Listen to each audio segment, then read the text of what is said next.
بیش از 10 سال است این ستونهای بتونی کوچه‌های شهر نورسلطان را آرام می‌دهند. راهی وعدگی مقامات را مردم با همین ندیدند. سال 2020 کمیته محاسبات قزاقستان طرح را زیان‌آور نامیده بود. 270 میلیون دلاری که برای ساختمان راه جدا شد غیب زد. شهردار نورسلطان التای کولگینوف گفت برای انجام طرح پولی بیشتر لازم است. ما لایحه را سرعت بخشیدیم، ایستگاه‌ها و برخی از جزهای دیگر را کم کردیم. برای انجام آن به ما 577 میلیون دلار در کار است. خراجات تقریبا 2 برابر کم شد. متهمان اصلی در پرونده پرسر و صدا قنات سلطانبکوف، معاون سابق شهردار و طلگت اردن، رئیس پیشین شرکت استانا LRT است. آنها در جستجوی بین المللی قرار دارند. قرار بود تابستان سال گذشته ساختمان دوباره آغاز شود. پرزیدنت قزاقستان لایحه را تنقید کرد.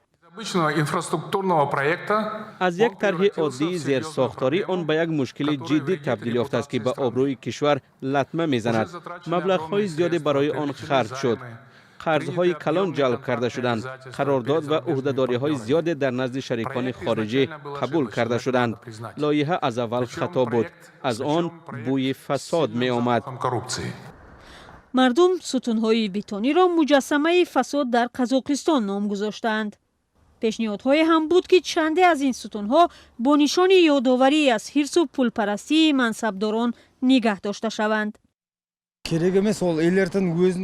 راهی آهن در کار نیست. این پولها به کجا می روند؟ البته به کیسه یک یا دو نفر. این هم به مثل دیگرهایش می شود. ساکنان پایتخت دیگر امیدشان را از این راه کندند.